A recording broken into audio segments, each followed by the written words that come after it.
नमस्कार। Centre for ambition में फिर एक बार आपका स्वागत है। आज हम जिस विषय पर चर्चा करेंगे वो विषय है, आप पीछे देख ही रहे हैं, मिडल ईस्ट पार्ट 2। यानी हमने पहले पार्ट 1 में हमने पश्चिमी एशिया को, वेस्ट एशिया को, जिसे हम मिडल ईस्ट के रूप में जानते हैं, वो जान लिया था। और हमने ये भी जान लिया था कि हम वेस्ट एशिया को मिडल ईस्ट क्यों कहते हैं। ये सब जानने के लिए आप मेरा पहला वीडियो देख सकते हैं। और क्या मिडिल ईस्ट और जो मध्य पूर्व है, पश्चिमी एशिया है, उसे हम गल्फ़ कंट्रीज़ भी कहते हैं, खाड़ी देश भी कहते हैं। तो सारी हमने चीज़ें उस पहले वीडियो में समझ ली थी। Arab countries, Gulf countries, West Asia और मिडिल ईस्ट। वेस्ट एशिया को मिडिल ईस्ट क्यों कहते हैं, सारी चीज़ें हमने पहले वीडियो में समझ ली थी। आप इसको देख सकते हैं। और मैंने ये भी बताया था कि पश्चिमी एशिया के सारे देश, मिडिल ईस्ट के सारे देश गल्फ़ कंट्रीज़ का पार्ट तो हैं, खाड़ी देशों का पार्ट तो हैं, लेकिन सारे खाड़ी देश वेस्ट एशिया या मिडिल ईस्ट का पार्ट नहीं है, मध्य पूर्व का पार्ट नहीं है, पश्चिमी एशिया का पार्ट नहीं है। अब आगे इस कड़ी को बढ़ाते हुए आगे हम चर्चा करेंगे वेस्ट एशिया पर। और ये पार्ट 2 है। ये इस मैपिंग सीरीज़ में जो बच्चे मैपिंग करना जानते हैं वो अपनी नॉलेज में कुछ पॉइंट्स ऐड कर सकते हैं।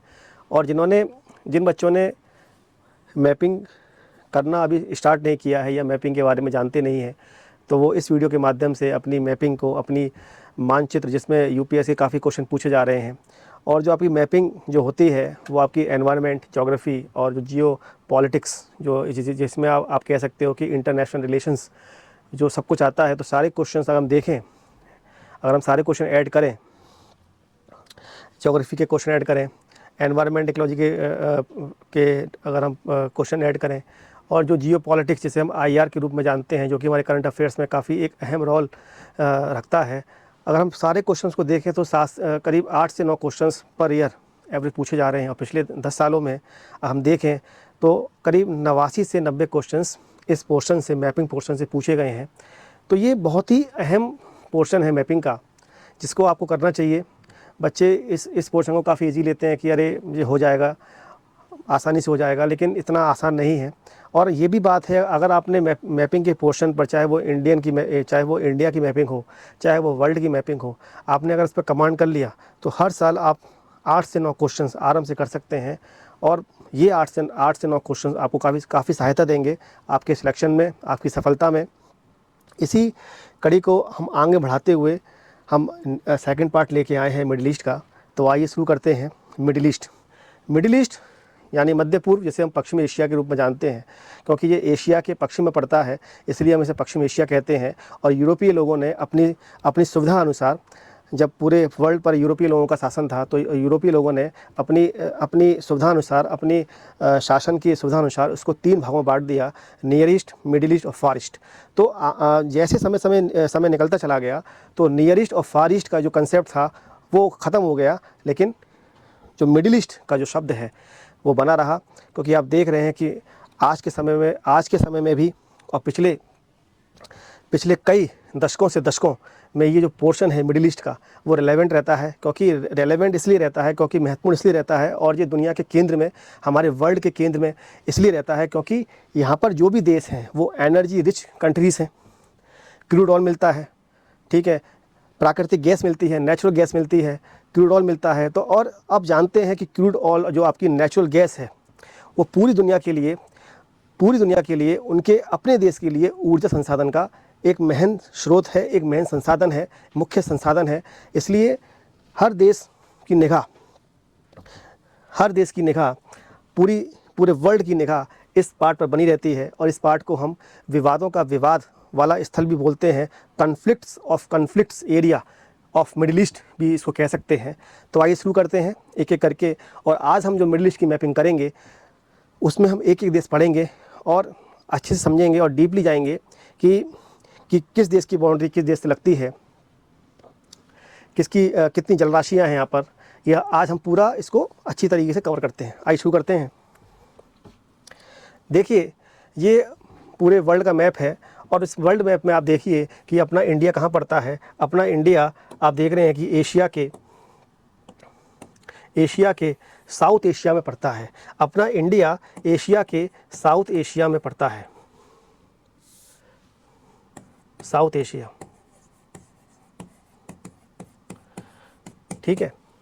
अब अपना इंडिया क्या वेस्ट में जाएंगे, इंडिया के वेस्ट में जाएंगे, और जो देश इंडिया के वेस्ट में आएंगे, भारत के वेस्ट में आएंगे, उन्हें ही हम बोलते हैं वेस्ट एशिया। इन्हें ही बोलते हैं हम वेस्ट एशिया, इन्हें ही बोलते हैं हम वेस्ट एशिया। आप देखिए भारत के पश्चिम में जो देश आएंगे उन्हें बोलते हैं वेस्ट एशिया, उन्हें बोलते हैं वेस्ट एशिया, पश्चिमी एशिया।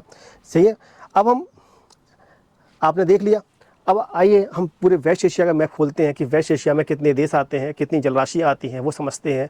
और फिर हम एक एक देश के बारे में पढ़ेंगे, समझेंगे कि क्या क्या विवाद है यहाँ पर, क्या क्या ऐसा क्या है वेस्ट एशिया में कि ये पूरे विश्व का, पूरी जियो पॉलिटिक्स का केंद्र बना हुआ है।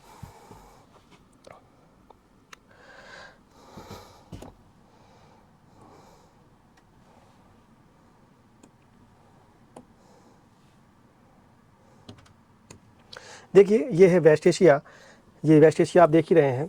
अब इस वेस्ट एशिया में आप देखें, पहले हम ये देख लें कि वेस्ट एशिया में कितने देश आते हैं। वेस्ट एशिया में आप देखें तो वेस्ट एशिया में लगभग आप देखेंगे तो 18 से करीब 19 देश वेस्ट एशिया में आते हैं। 18 से 19 देश करीब वेस्ट एशिया में आते हैं। हम ये देखेंगे कि वेस्ट एशिया में कितने देश आते हैं, और हम ये भी देखेंगे कि वेस्ट एशिया में कितनी जो वाटर बॉडीज़ हैं, जो वाटर बॉडीज़ हैं यानी जल राशियाँ कितनी आती हैं, ये भी हम देखेंगे। तो पहले हम इसको पूरा समझ लें एक तरीके से। थोड़ा सा मैंने अपने पिछली मैपिंग के पार्ट 1 में बता दिया था कितने देश हैं, कितनी जलराशियाँ, लेकिन थोड़ा सा रिवाइज़ कर लें, जिससे काफ़ी टाइम हो गया दूसरा वीडियो लाने में। लेकिन मैं कोशिश करूँगा जल्दी मैं आपके लिए वीडियो लाता रहूँ मैपिंग की, और आप अपने ज्ञान में, अपनी नॉलेज में कुछ चीज़ें ऐड करते रहें। तो पहले हम देखेंगे कि कितने देश आते हैं। आप देखिए, अगर हम शुरू करेंगे तो आप खड़े हो जाइए, जैसे आप बीच में खड़े हो गए। आप देखिए पहले ईरान से हम शुरू करेंगे, ईरान से हम ऊपर जाएंगे, तो ईरान से आप ऊपर जाएंगे। देखिए ईरान से ऊपर गए तो आपको 3 देश मिलेंगे, जिसमें आप देखिए एक आर्मेनिया मिलेगा आपको, एक अजरबैजान मिलेगा आपको, एक जॉर्जिया मिलेगा। आप अपने, जब आप इस वीडियो को देख रहे हैं तो आप अपने साथ एक मैपिंग की बुक रखिए, और जैसे जैसे मैं बताता जा रहा हूँ उसी माध्यम से आप अपनी मैपिंग बुक में देखिए, तो जिससे आपको क्या होगा, एक अच्छी तरीके से समझ में आएगा। और एक कागज़ कलम लेके बैठ जाइए, जिससे कुछ पॉइंट्स आप उसको उसमें लिख सकें और ऐड कर सकें। आप ईरान से ऊपर जाएंगे, ईरान के जस्ट ऊपर जाएंगे तो आपको 3 देश मिलेंगे, आर्मेनिया, अजरबैजान, जॉर्जिया। ठीक है। अब जॉर्जिया से आप इधर बढ़ेंगे, जॉर्जिया से आप वेस्ट की तरफ जाएंगे तो आपको दिखेगा टर्की, और टर्की से नीचे आएंगे तो आपको दिखाई देगा सीरिया, ठीक है। पहले ईरान, फिर आपका आर्मेनिया, अजरबैजान, जॉर्जिया से आप गए टर्की, और टर्की से नीचे आए सीरिया, और सीरिया से आप नीचे आएंगे तो छोटा सा देश एक लगा हुआ है लेबनान। देखिए छोटा सा देश लगा हुआ है लेबनान, ये लेबनान लगा हुआ है, छोटा सा देश लेबनान लगा हुआ है। और फिर लेबनान से आप नीचे आएंगे तो आप देख रहे हैं कि इजराइल होगा, इजराइल और फ़िलिस्तीन। अभी आप देख रहे हैं कि वर्तमान में इजराइल लगातार अभी पिछले दिनों अटैक कर रहा था लेबनान के ऊपर। आपने एक नाम सुना होगा हिजबुल्लाह।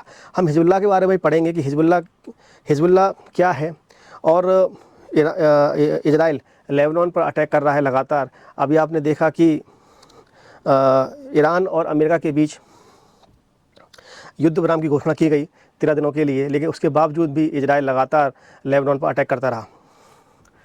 फिर इसमें जो हिजबुल्लाह है, हिजबुल्लाह के बारे में पढ़ेंगे कि क्या इतिहास है हिजबुल्लाह का, क्यों पैदा हुआ हिजबुल्लाह, और हिजबुल्लाह ईरान के समर्थन में क्यों अटैक कर रहा है इजराइल पर, और इजराइल क्यों अटैक कर रहा है हिजबुल्लाह पर। ये सारी कहानी हम धीरे धीरे समझेंगे। लेकिन ये सारी चीज़ों को समझने के लिए आपके पास मैपिंग की एक अच्छी पकड़ होनी चाहिए, अच्छी समझ विकसित होनी चाहिए, तभी आप सारी चीज़ों को समझ पाएंगे। आइए शुरू करते हैं। अब इजराइल से हम नीचे जाएंगे। अब इजराइल में आपको जब इजराइल का मैप देखेंगे तो आपको वेस्ट और ईस्ट में पैलेस्टाइन मिलेगा। इजराइल के वेस्ट में आप देखेंगे कि गाजा पट्टी है, और इजराइल के ईस्ट में वेस्ट बैंक है। तो वेस्ट बैंक और गाजा पट्टी ये दोनों ही पैलेस्टाइन के भाग हैं, यानी गाजा स्ट्रिप और वेस्ट बैंक।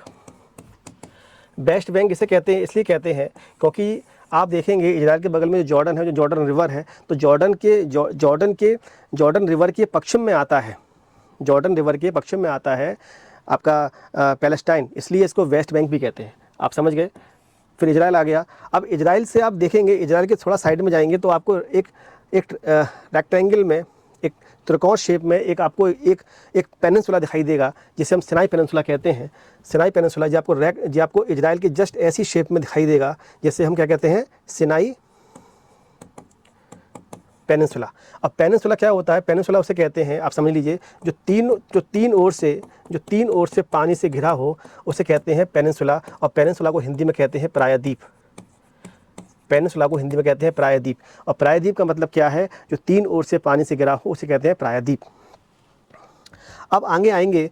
अब देखिए, जो आपको दिखाई दिया, फिर आप नीचे उतरेंगे तो आपको इजराइल के, मैंने बताया था इजराइल के बगल में जॉर्डन है, और जॉर्डन रिवर की सीमा आपकी पैलेस्टाइन से लगती है, इसे हम वेस्ट बैंक कहते हैं।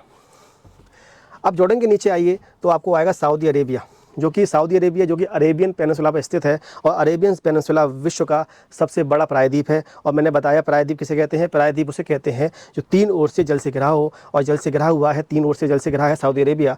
कैसे घिरा हुआ है, ये देखिए, एक रेड सी आपको दिखाई दे रहा है, एक गल्फ ऑफ एडन दिखाई दे रहा है, और इधर आपका पर्शियन गल्फ दिखाई दे रहा है।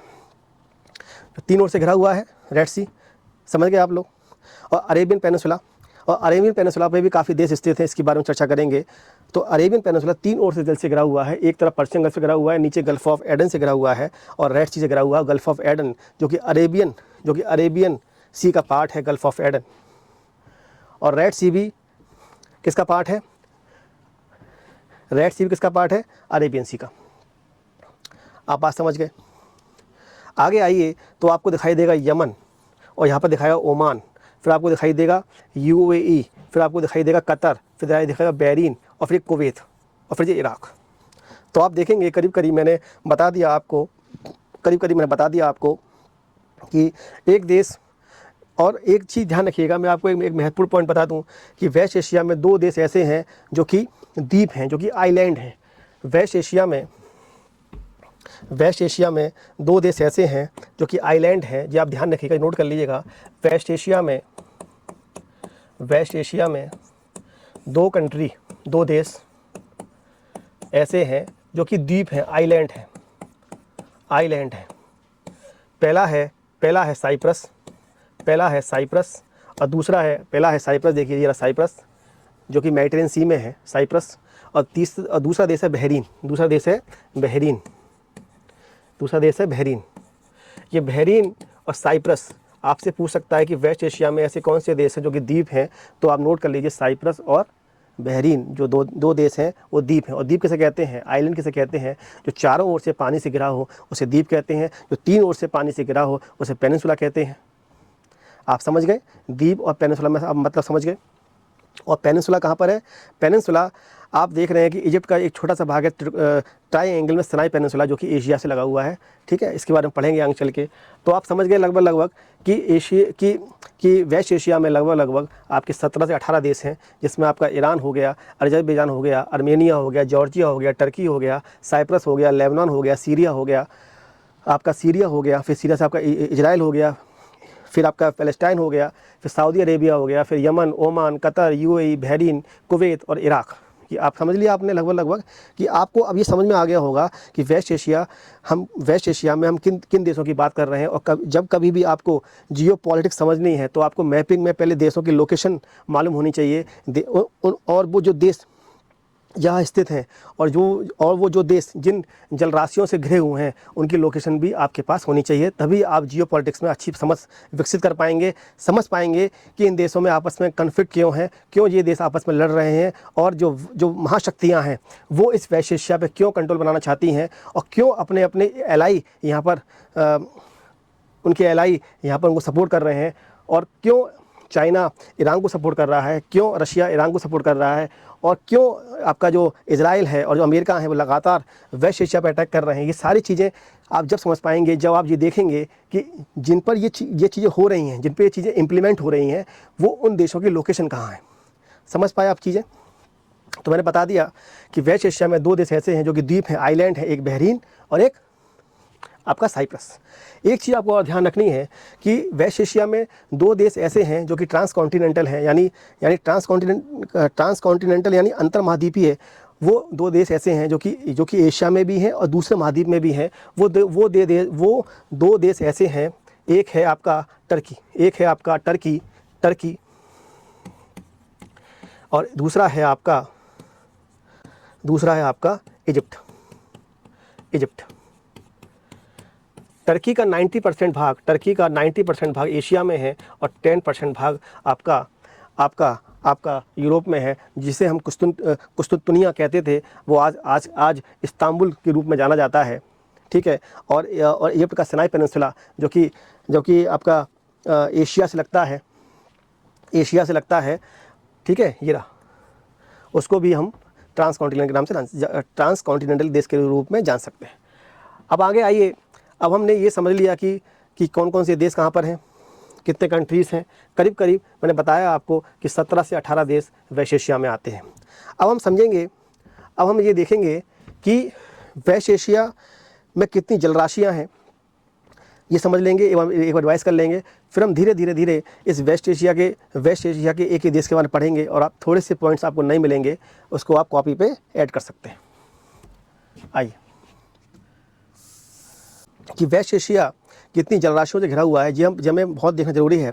करीब आप देखेंगे कि वेस्ट एशिया अगर ऊपर शुरू करें, हमने ईरान से शुरू किया था देशों का क्रम, अब ईरान से ही हम शुरू करेंगे इसकी जलराशियों का क्रम, यानी जो वाटर बॉडीज़ हैं, जलराशियाँ हैं, हम ईरान से ही शुरू करेंगे, ईरान पे ही ख़त्म करेंगे, यानी जिस जलराशि से हम शुरू करेंगे उसी जलराशि पर हम ख़त्म करेंगे आपकी वाटर बॉडीज़।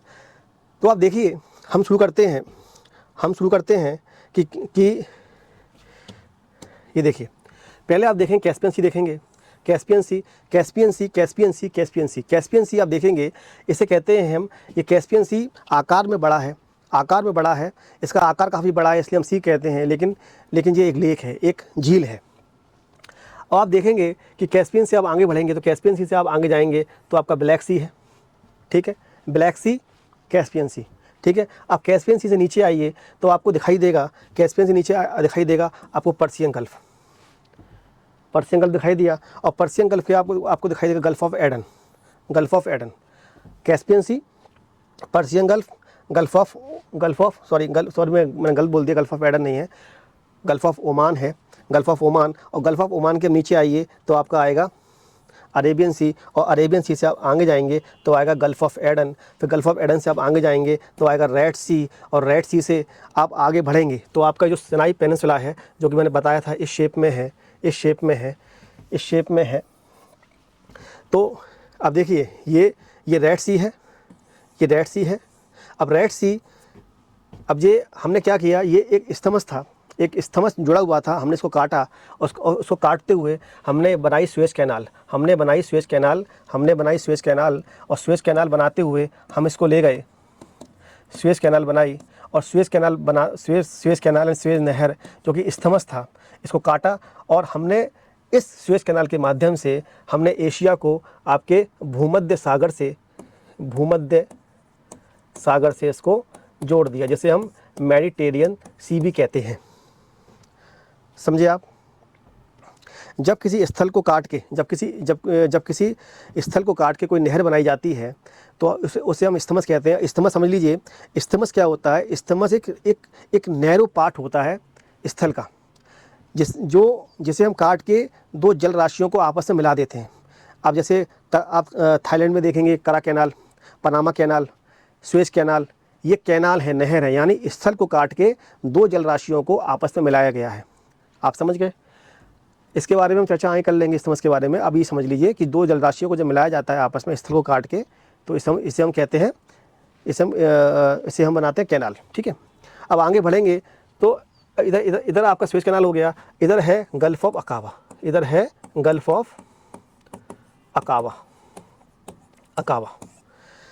अब देखिए, मैंने बताया ये है गल्फ ऑफ अकाबा और ये है सुएज कैनाल, और सुएज कैनाल काटते हुए हमने बना दिया मेडिटेरियन सी, यानी आपका West Asia, Caspian C, Persian Gulf, Gulf of Oman, Arabian Sea, Gulf of Aden, Red Sea, Suez Canal, Mediterranean सी।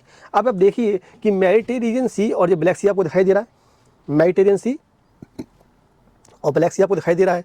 तो मेडिटेरियन से ब्लैक सी के बीच में आपको दो सी और मिलेंगे, एजियन सी आपको मिलेगा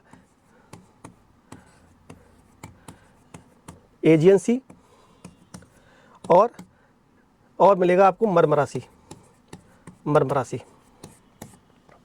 ये है आपका एजियन सी और ये है मरमरा सी, ठीक है। फिर आगे ब्लैक सी। तो आप देख लीजिए कि कितने सागर हैं, 1 2 3 4 5 6 7 8 9 10 करीब करीब जो वेस्ट एशिया है वो 17-18 देश से घिरा हुआ है।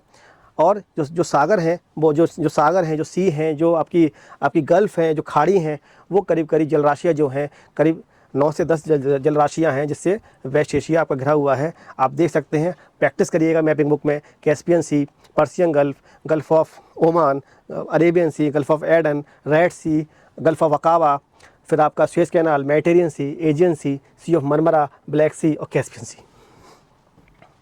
ये आपने समझा? यहाँ तक आपको समझ में आ रहा है?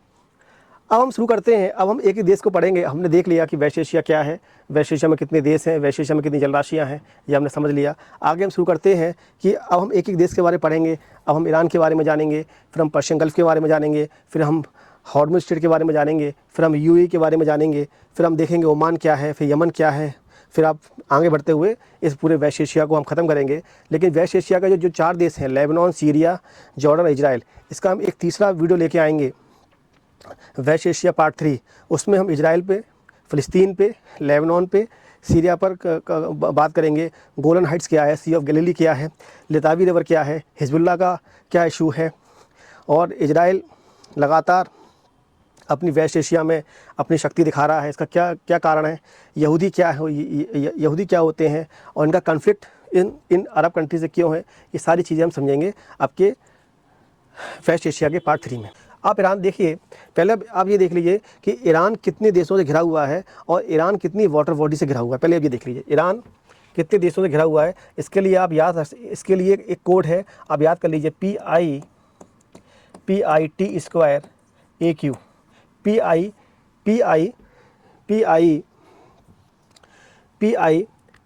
T2AQ। आप देख लीजिए जो ईरान है वो आपका एक पाकिस्तान से सराउंडेड है, ये देखिए, एक अफ़गानिस्तान से सराउंडेड है, आप ये देखिए इराक़ से सराउंडेड है, आप ये देखिए तुर्कमेनिस्तान से सराउंडेड है, आप ये देखिए कजाकिस्तान से लगा हुआ है, आप ये देखिए, और जो आपका ये देखिए अजरबैजान से लगा हुआ है, ठीक है, अजरबैजान से लगा हुआ है। और आप ये देखिए, फिर आप देखिए आपका टर्की से लगा हुआ है ईरान, ठीक है। फिर आप देखिए, मैंने बताया P से पाकिस्तान, I से इराक़, T से तुर्कमेनिस्तान और टर्की, और A3 से आपका अफ़गानिस्तान, अजरबैजान और आपका अर्मेनिया, अजरबैजान, और देखिए ये अर्मेनिया लगा हुआ है। तो P से क्या हुआ, P से पाकिस्तान, I से इराक़, T से टर्की, और फिर T से आपका तुर्कमेनिस्तान, A से अफ़गानिस्तान,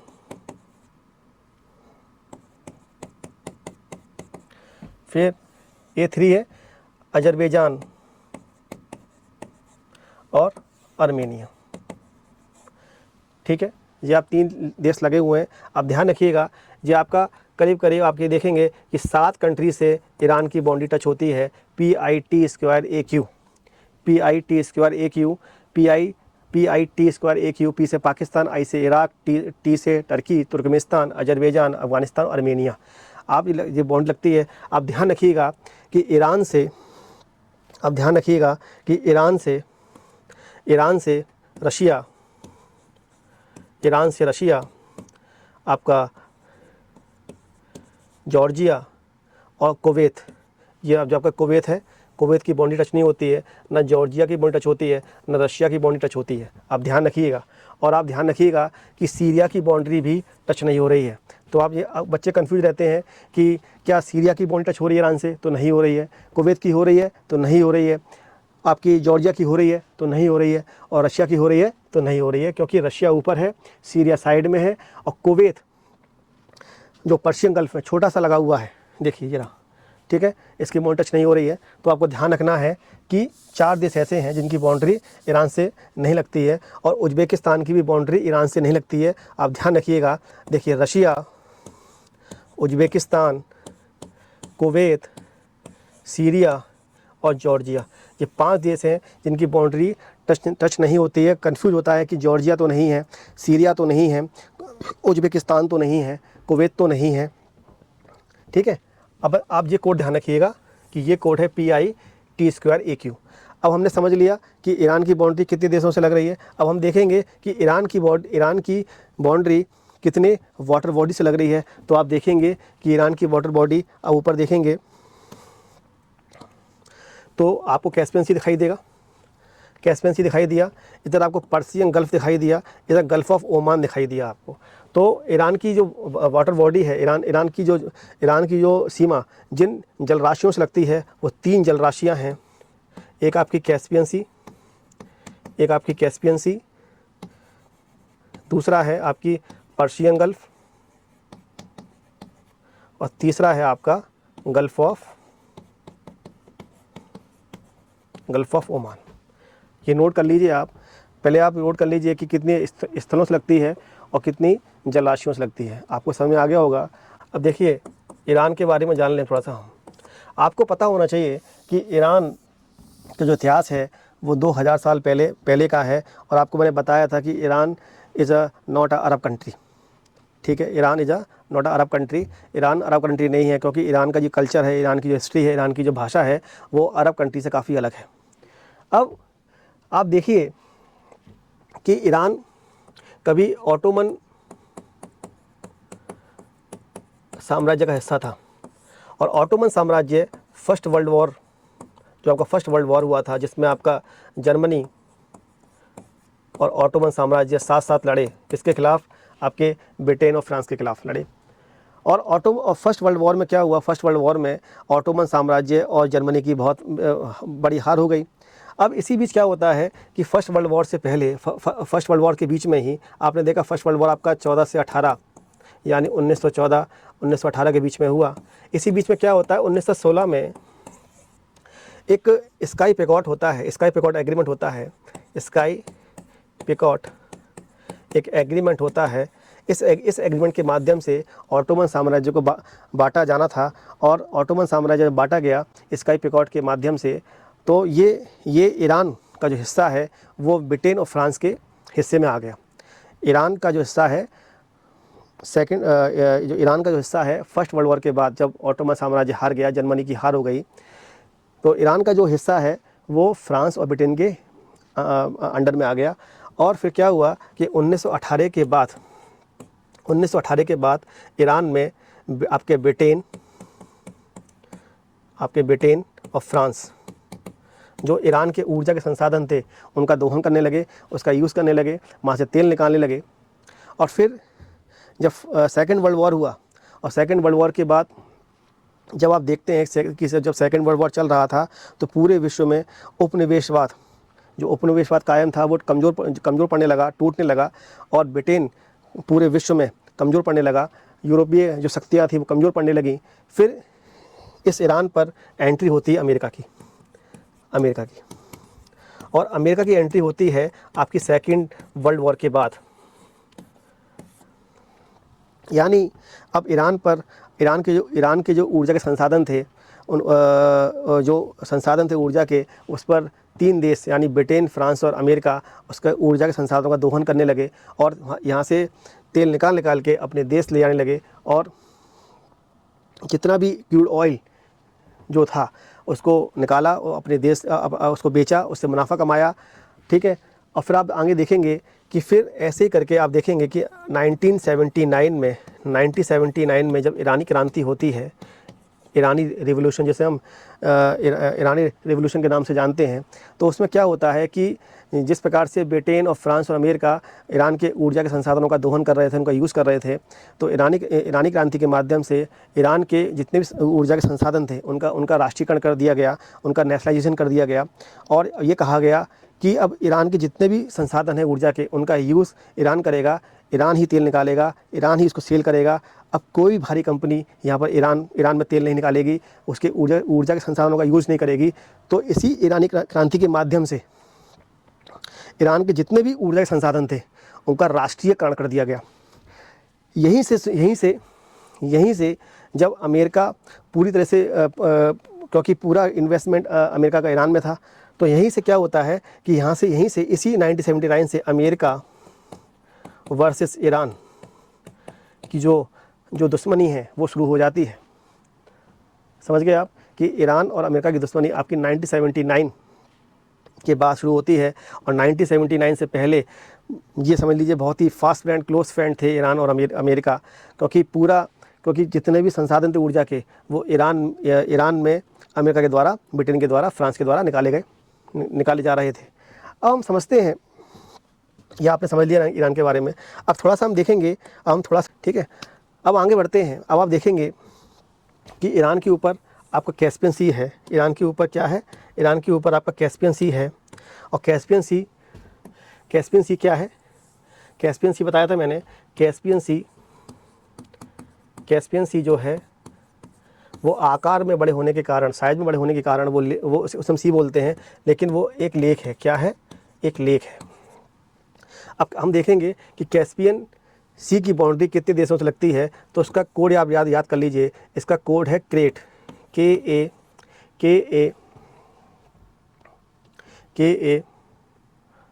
KRAIT, क्रेट। यानी आप देखेंगे कि कजाकिस्तान, रशिया, फिर देखिए आप अजरबैजान, फिर आपका ईरान और आपका तुर्कमेनिस्तान। यानी आप देखेंगे कि कैस्पियन सी की बाउंड्री कितने देशों से लगती है, तो कैस्पियन सी की बाउंड्री आपके 5 देशों से लगती है। तो पहला है, इसका कोड है क्रेट। के से क्या है? कजाकिस्तान, आर से रशिया, ए से अजरबैजान, आई से आप देखिए ईरान, और टी से क्या है? तुर्कमेनिस्तान। ईरान के मैंने बताया था PIT²AQ, और इसका कोड है क्रेट, KRAIT। यानी आप ऐसे चलिए, एंटी क्लॉकवाइज चलिए, तो आप देखेंगे कजाकिस्तान, रशिया, अजरबैजान, ईरान और तुर्कमेनिस्तान। आप ध्यान रखिएगा, आपको ध्यान रखना है कि उज़्बेकिस्तान की बाउंड्री, जो उज़्बेकिस्तान है, ये देखिए, ये उज़्बेकिस्तान है, ये अलग है। उज़्बेकिस्तान की बाउंड्री कैस्पियन सी से टच नहीं होती है, और उज़्बेकिस्तान की बाउंड्री ईरान से भी टच नहीं होती है। आप ध्यान रखिएगा, जो उज़्बेकिस्तान है इसकी बाउंड्री कैस्पियन सी से भी टच नहीं होती है और ईरान से भी टच नहीं होती है। ठीक है, यहाँ तक आप समझ लीजिए बात को आगे। अब आप देखिए, मैंने बताया था कि ईरान के ऊपर आपके 3 देश हैं। ईरान के ऊपर 3 देश हैं। जिसे हम काकेकस कंट्री भी कहते हैं। जिसे हम काकेकस कंट्री भी कहते हैं। ईरान के ऊपर 3 कंट्री है, मैंने बताया था आपको। देखिए, एक अजरबैजान है, एक जॉर्जिया है और एक आर्मेनिया है। अब आपको पूछे कि वेस्ट एशिया में कितने कंट्री लैंड लॉक्ड हैं, यानी स्थल रुद्ध देश हैं।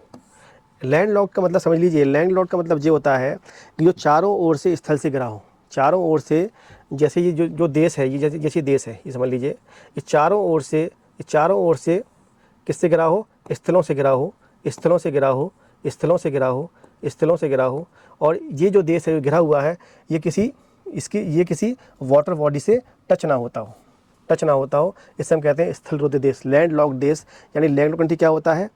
जो देश स्थलों से घिरा हुआ है और ये स्थल किसी वाटर बॉडी से टच नहीं होता है।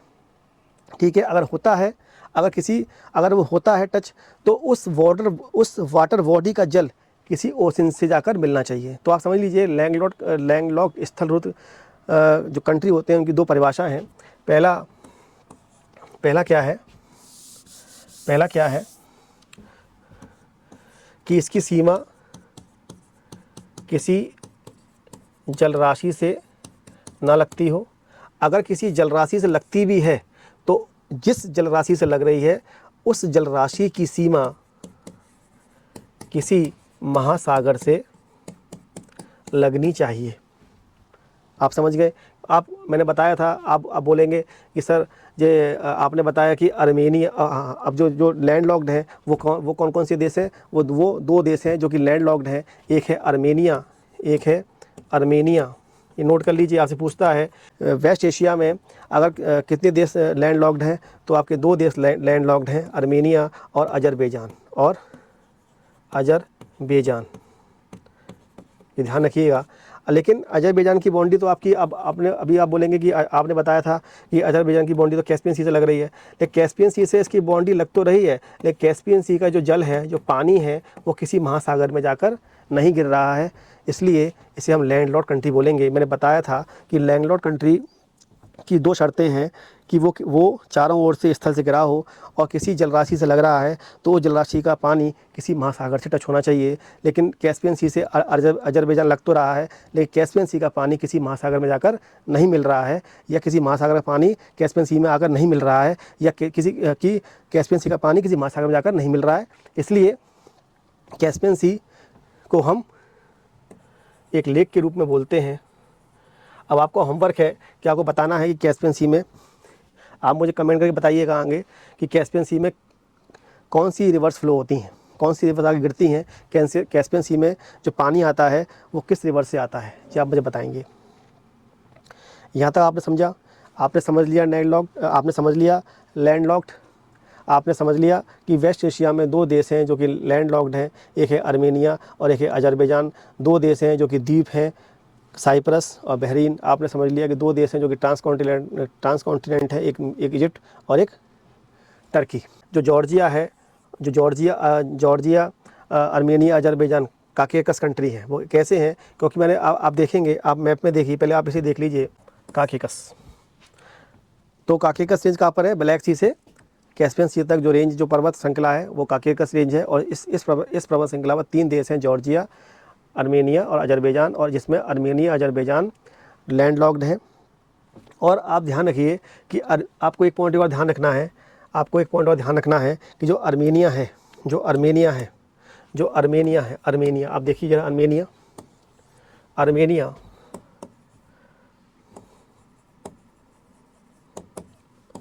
ये ना तो ब्लैक सी से टच होता है और ना ही कैस्पियन सी से टच होता है। आप ध्यान रखिएगा, ये पॉइंट ध्यान रखिएगा कि जो आर्मेनिया है वो ना ही ब्लैक सी से टच हो रहा है, ना ही कैस्पियन से टच हो रहा है। आप देखिएगा, आर्मेनिया ना ही ब्लैक सी से टच हो रहा है, ना ही कैस्पियन से टच हो रहा है, लेकिन लैंड लॉक्ड है। ठीक है, स्थलरुद्ध देश है। अब आगे आइए, अब थोड़ा सा हम ईरान का थोड़ा फिजिकल मैप देख लेते हैं कि ईरान के फिजिकल मैप में क्या क्या है।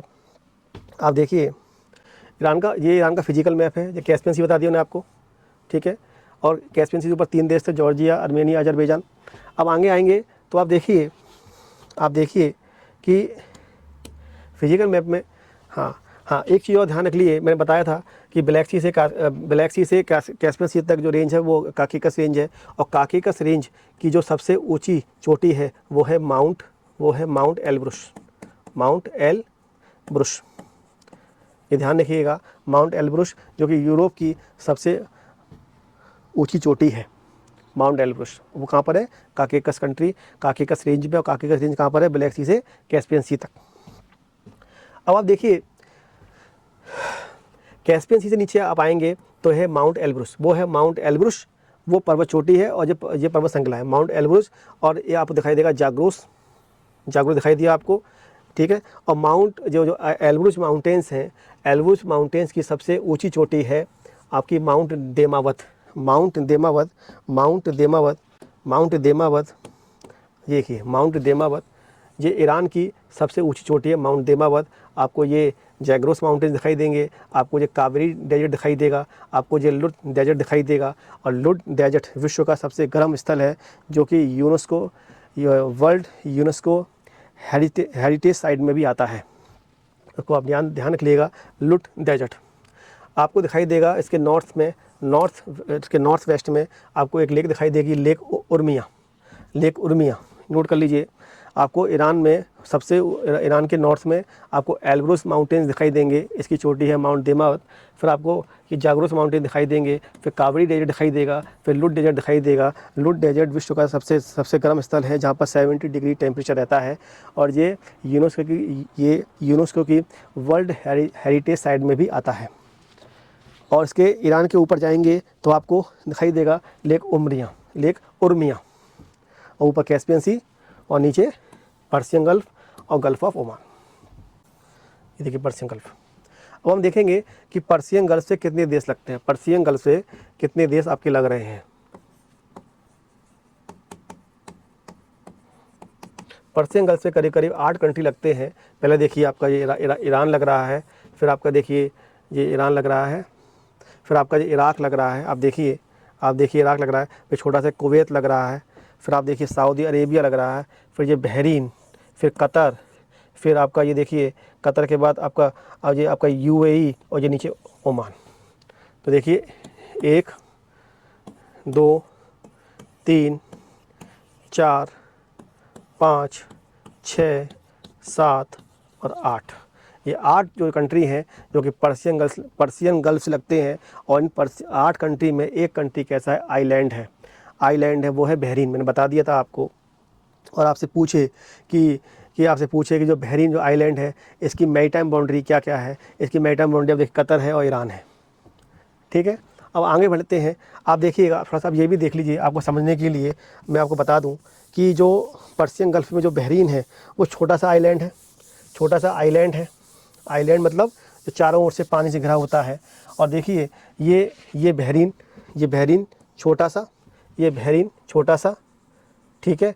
इससे बड़ा क्या है, देखिए इससे बड़ा क्या है, कतर, ये कतर। और इससे बड़ा क्या है, अबू धाबी, या इससे बड़ा क्या है, सॉरी यूएई। ये देखिए इससे आप ऐसे याद रखिए, छोटा सा बहरीन, फिर कतर, फिर यूएई, यूनाइटेड अरब एमिरेट्स, जो कि सात आपके एमिरेट्स से मिलकर बना है। जैसे हमारा भारत 28 राज्यों से मिलकर बना है, ऐसे यूएई 7 एमिरेट्स से मिलकर बना है। एक दिन हम यूएई पे क्लास ले लेंगे, आपको समझा देंगे कि यूएई, यूनाइटेड अरब एमिरेट्स जिसे हम कहते हैं, जैसे USA, United states of America, आप समझ गए ना। तो एक दिन हम क्लास ले लेंगे यूएई पर, तो आपको समझ में आ जाएगा। आप ऐसे याद रखिए कि आप पर्शियन गल्फ पे आप एंटी क्लॉकवाइज जाइए, पहले ईरान, फिर इराक, फिर कुवैत, फिर सऊदी अरेबिया, फिर बहरीन, फिर कतर, फिर अबू धाबी, फिर यूएई, फिर ओमान। 8 कंट्री हो गए, समझ गए आप। अब आप देखिए कि आपको ये ईरान के आसपास आपको, आप देखिए मैं आपको एक चीज़ दिखाता हूँ। आपको ये भी नोट करिए, आपने पर्शियन गल्फ देख लिया, पर्शियन गल्फ में आपने देखा ईरान घिरा हुआ है, इराक घिरा हुआ है, Kuwait, Saudi Arabia, Bahrain, Qatar, United Arab Emirates, UAE, और आपका जी नीचे क्या है, यमन है। क्या है, यमन, जो कि नीचे है, आप नोट कर लीजिएगा। आप देखिए मैंने बताया था बहरीन छोटा है, फिर कतर उससे बड़ा है, और फिर यूएई उससे बड़ा है, फिर ओमान है। अब आप आगे आइए,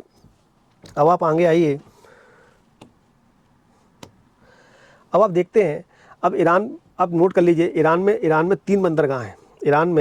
ईरान के 3 बंदरगाह हैं। एक बुशहर, ठीक है, बुशहर, बंदर अब्बास, और आपका एक बंदरगाह है इधर है, जिसे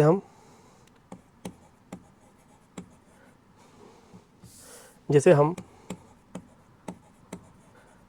चाबहार पोर्ट कहते हैं, जैसे भारत ईरान मिलकर बना रहे हैं। अगर भारत को मध्य एशिया में पहुंचना है, सेंट्रल एशिया में पहुंचना है, तो भारत जो चाबहार पोर्ट है वो आप देखिए, ये ईरान है, और ईरान के इधर है, इधर ईरान की चाबहार। तो भारत यहाँ से, ईरान से चाबहार पोर्ट होते हुए आपका अफगानिस्तान होते हुए आपका सेंट्रल एशिया में जा सकता है।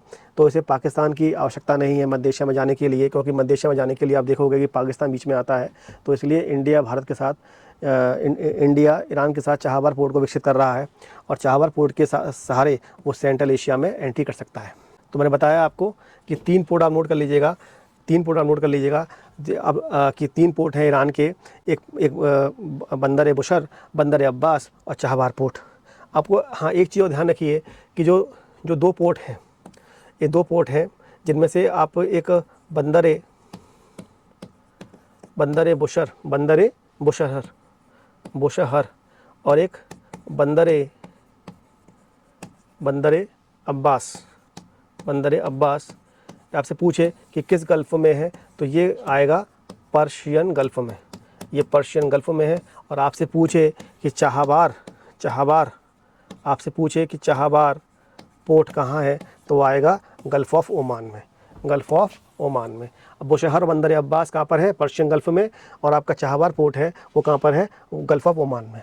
आप गलती मत करिएगा, चाहबार पोर्ट गल्फ़ ऑफ ओमान में ईरान का पोर्ट है, और बंदर बुशहर बंदर अब्बास वो भी ईरान के पोर्ट हैं, लेकिन दोनों ही पर्शियन गल्फ़ में हैं, दोनों ही पर्शियन गल्फ़ में हैं, ये ध्यान रखिएगा। आपको यहाँ पर एक नोट कर लीजिए, आप ईरान हो गया आपका। अब देखिए ये बहरीन तो आइलैंड है, बहरीन तो आइलैंड है, ठीक है, और कुवैत, जरा कुवैत और जरा इराक। अब आगे आइए, अब आपको दिखाई देगा यूएई, या दिखाई देगा यूएई। तो यूएई जो आपका यूएई में तीन, यूएई में क्या हुआ कि यूएई के तीन द्वीप हैं, यूएई के तीन द्वीप हैं, आप देखिए लिखिएगा। एक है लेसर टुंड, गेटर टुंड और अबू मूसा। ये नोट कर लीजिए, ये यूएई के आइलैंड हैं, ये यूएई के आइलैंड हैं। कौन कौन से हैं? अबू मूसा, देखिए जरा अबू मूसा, और लेसर टुंड और ग्रेटर टुंड। लेसर टुंड ग्रेटर टुंड के पहले है, लेसर टुंड पहले है, ग्रेटर टुंड बाद में है, और लेसर टुंड और ग्रेटर टुंड के नीचे ही है अबू मूसा। ये तीनों द्वीप किसके हैं? ये तीनों द्वीप ही किसके हैं?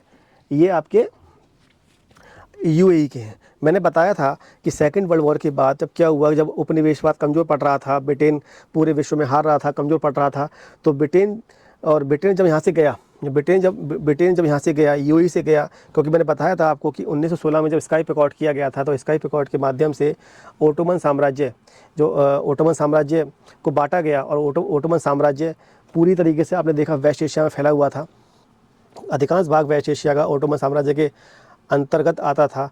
और 1916 में जब स्काइप एकॉर्ड हुआ, और जब फर्स्ट वर्ल्ड वॉर के बाद जब ओटोमन साम्राज्य हार गया, तो इसको क्या हुआ, इसको ब्रिटेन और फ्रांस ने आपस में बांट लिया। तो यूएई पर किसका अधिकार हो गया? ब्रिटेन का हो गया। और ब्रिटेन के जब यूएई पर ब्रिटेन का अधिकार हो गया, और सेकंड वर्ल्ड वॉर के बाद जब उपनिवेशवाद कमज़ोर पड़ा, ब्रिटेन कमज़ोर पड़ा, और ब्रिटेन जब ये सब छोड़ कर गया, यहाँ से यूएई को छोड़ कर गया, तो ये आइलैंड्स पर सीधे जो कब्जा था वो ईरान ने कर लिया।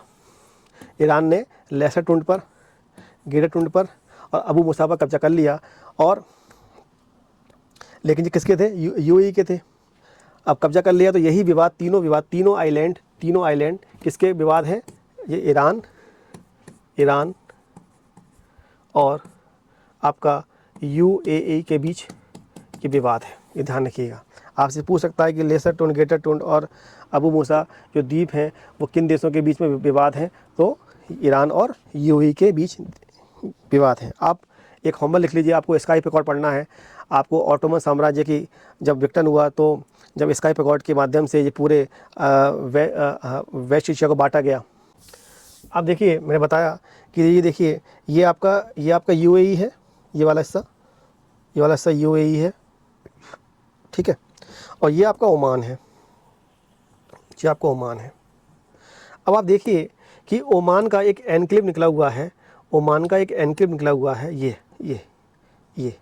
ध्यान रखिएगा, ये ओमान का पार्ट है, ये ओमान का पार्ट है।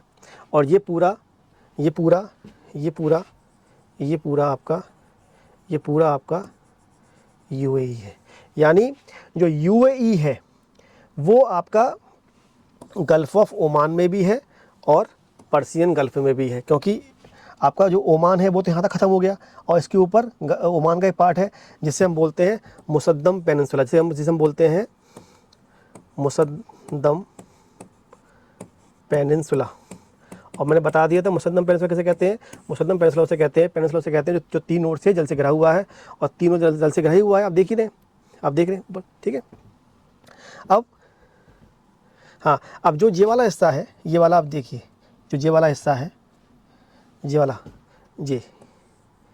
ये पूरा यूएई है पूरा, और ये आपका ओमान है, ये पूरा यूएई है। यानी यूएई पर्शियन गल्फ़ में भी है और यूएई गल्फ ऑफ ओमान में भी है। और यहीं पर क्या है, यहीं पर यूएई का एक पोर्ट है जो कि बहुत ही फेमस पोर्ट है, पोर्ट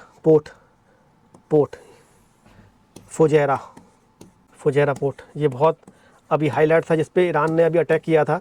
आपको ध्यान है कि जैसे ही अमेरिका ने ईरान के खर्ग आइलैंड पर, जरा खर्ग आइलैंड, अब ध्यान रखिएगा, जब आपको ये खर्ग आइलैंड पढ़ना है, क्योंकि खर्ग आइलैंड जो खर्ग आइलैंड है वो ईरान का क्या है, हार्ट बीट है। ईरान की 90% जो क्रूड ऑयल, जो कच्चा तेल का जो निकाला जाता है, जो रिसोर्स होता है कच्चा तेल पूरा, वो होता है खर्ग आइलैंड पर, ठीक है। तो ईरान जो खर्ग आइलैंड है वो ईरान की जान है। तो जैसे ही अभी आपने देखा कि अमेरिका ने, मैं पढ़ाऊँगा अभी खर्ग आइलैंड आपको विस्तार से, अभी बता दे रहा हूँ कि खर्ग आइलैंड क्या है, ईरान की हार्ट बीट है, और ये कह सकते हैं ईरान का हृदय है।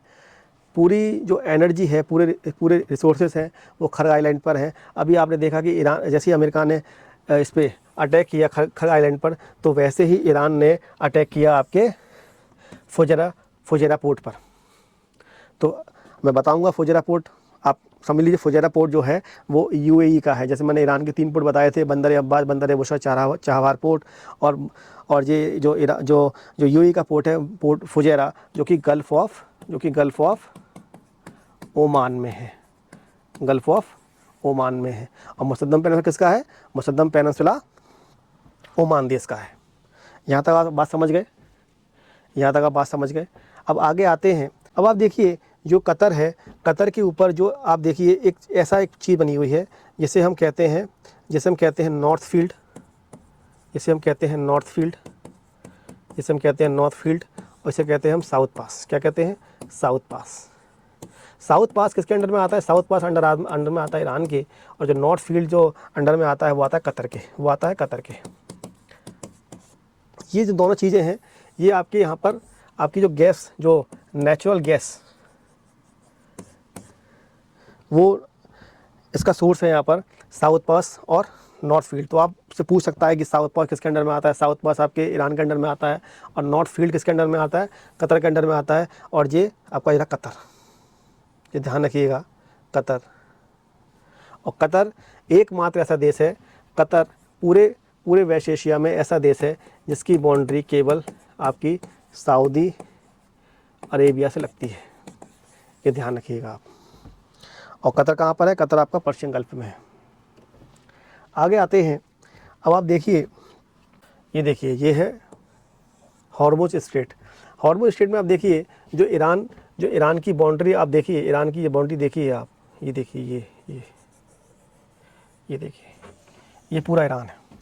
तो जब पूरी बाउंड्री पर आप देखिए कितनी लंबी सीमा ईरान की है, तो हॉर्मुज स्ट्रेट पर पूरा जो जितना आधिपत्य है वो ईरान का आधिपत्य है। क्योंकि जितने भी जो शिप आते हैं, जितने भी जो बड़े बड़े वेसल्स आते हैं, वो आपके निकलेंगे हॉर्मुज स्ट्रेट से, और हॉर्मुज स्ट्रेट से निकलेंगे तो उसकी जो सीमा है, जो पर्शियन गल्फ और गल्फ ऑफ ओमान की जो वो दूरी तय करेंगे, तो उनको वो पूरी दूरी ईरान से तय करनी पड़ेगी। क्योंकि ईरान की सीमा आपकी गल्फ ऑफ ओमान में भी लगती है, आपकी पर्शियन गल्फ में भी लगती है।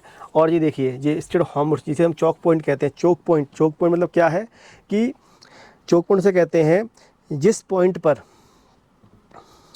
ऊर्जा के संसाधन और से ऊर्जा के संसाधनों का आवागमन होता है, जो मतलब मुख्य चीज़ों का आवागमन होता है, अगर वो चौक कर दिया जाए, उसका प्रभाव पूरे विश्व पर पड़े, उससे हम कहते हैं चौक पॉइंट्स, ठीक है। तो स्ट्रेट ऑफ हॉर्मुज एक चौक पॉइंट्स है।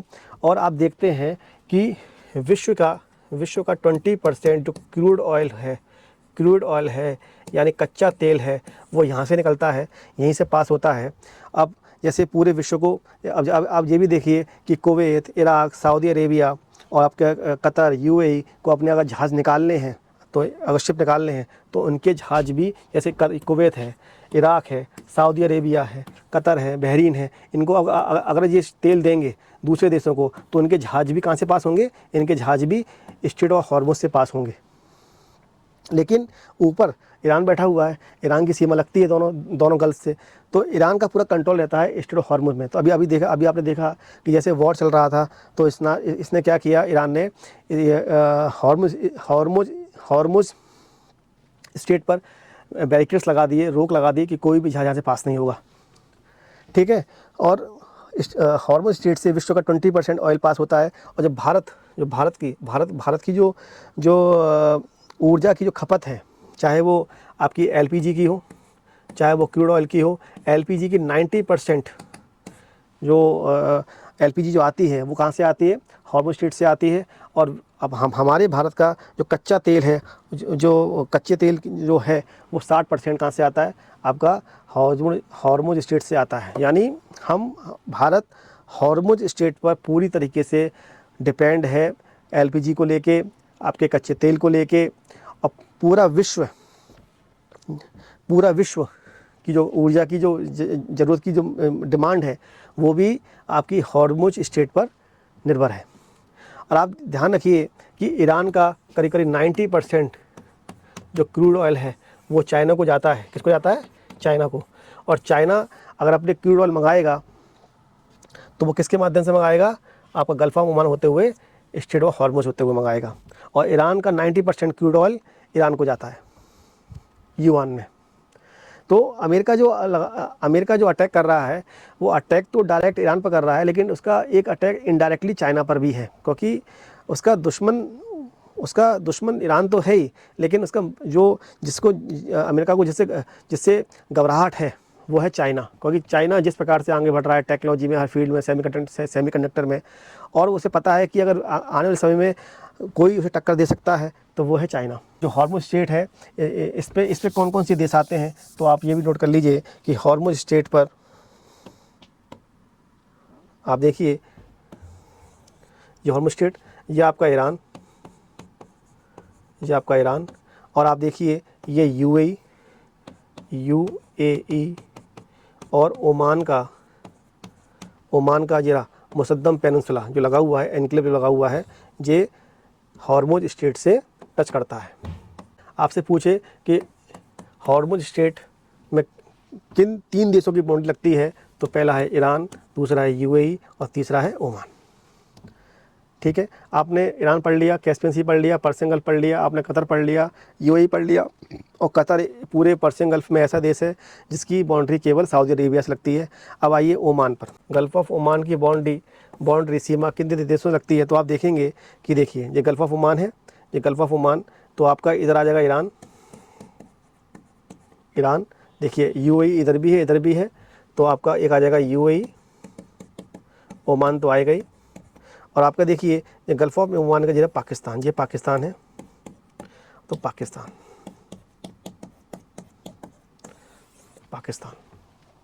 नोट कर लीजिए। पर्शियन गल्फ की बाउंड्री 8 देशों से लगती है, ओमान 4 देशों टच होता है, और हॉर्मुज 3 देशों टच होता है। ऊपर ईरान, यूएई और ओमान का जो एक एंक्लेव ऊपर है, और जिसे हम मुसद्दम पेनिनसुला के रूप में जानते हैं। ये देखिए, ये रेड सी है, ये गल्फ ऑफ अकाबा, ये सुएज कैनाल है, ये आपका सिनाई पेनिनसुला है, ये आपका गल्फ ऑफ अकाबा है। तो ये रेड सी आ गया आपका, ये देखिए ये रेड सी है। तो रेड सी पे आप देखिए ये सऊदी अरेबिया टच हो रहा है आपका, आपके ईस्ट में ये यमन टच हो रहा है, और इधर आप देखिए इजिप्ट टच हो रहा है, सूडान टच हो रहा है, एरिट्रिया टच हो रहा है, और आपका जिबूती टच हो रहा है। तो 6 कंट्री आपके रेड सी से टच होते हैं। पहले सऊदी अरेबिया, यमन, ठीक है, फिर आप देखिए उधर आपका इजिप्ट। ये 6 कंट्री आपके रेड सी से टच होते हैं, और रेड सी से ऊपर जाएंगे तो आपका सुएज कैनाल है, और सुएज कैनाल से फिर गल्फ ऑफ अकाबा, और आप चले गए मेडिटेरियन सी में। मैं बताया था आपको कि रेड सी से ऊपर गए मेडिटेरियन सी, और मेडिटेरियन सी से आप देखेंगे कि आपका एजियन सी है, और ये मरमरा सी है। अब जो सिनाई पेनिनसुला है, सिनाई पेनिनसुला अब हम पढ़ाएंगे आपको जब हम पढ़ाएंगे इजराइल, सीरिया, लेबनान और जॉर्डन पढ़ाएंगे, तो आप ये देख लीजिए जो सिनाई पेनिनसुला है और जो आपका रेड सी है, ये सुएज कैनाल है, ये गल्फ ऑफ अकाबा है। गल्फ ऑफ अकाबा जो रेड सी का जो एक्सटेंशन है वो गल्फ ऑफ अकाबा में भी जा रहा है, और गल्फ ऑफ अकाबा टच होती है आपका इजराइल से। किससे टच होती है? इजराइल से। ठीक है, तो आपको समझ में आया होगा, एक आप ध्यान रखिए कि एक सोकोत्रा आइलैंड है जो कि यमन का है, सोकोत्रा आइलैंड है जो कि यमन का है। सोकोत्रा आइलैंड किसका है? यमन का। सोकोत्रा आइलैंड किसका है? यमन का आइलैंड है सोकोत्रा आइलैंड। मैंने बताया था गल्फ ऑफ एडन किसका, देखिए गल्फ ऑफ एडन में आपका ये भी दिखाई दे रहा है, यमन भी टच हो रहा है, जिबूती भी टच हो रहा है, और आपका सोमालिया भी टच हो रहा है। और रेड सी में आपको बताया सऊदी अरेबिया, यमन, आपका सूडान, इरिट्रिया, जिबूती और आपका इजिप्ट ये टच हो रहा है। ठीक है, आपको समझ में आया होगा। ठीक है, आपने वेस्ट एशिया आप किया, आपको काफ़ी कुछ समझ में आया होगा। हम नेक्स्ट वीडियो में जो वेस्ट एशिया का थर्ड पार्ट है उसमें हम इजराइल, लेबनान और सीरिया और जो फिलिस्तीन वाला जो डिस्प्यूट है वो लेके आएंगे, वो समझेंगे कहानी आगे की। तो मेरी कोशिश है कि आपको कुछ चीज़ें नहीं मिली होंगी, कुछ समझ में आया होगा। हम मिलते हैं नेक्स्ट वीडियो में। नमस्कार। कुछ चीज़ें आप ऐड कर लीजिएगा, नोट कर लीजिएगा, और कमेंट में ज़रूर बताएं कि वीडियो आपको कैसी लगी। अच्छी लगी तो लाइक करिए, अगर नहीं अच्छी लगी है तो बताइए क्या क्या पॉइंट इसमें ऐड हमें करने हैं जिससे आपको वीडियो और पसंद आए। नमस्कार, जय हिंद।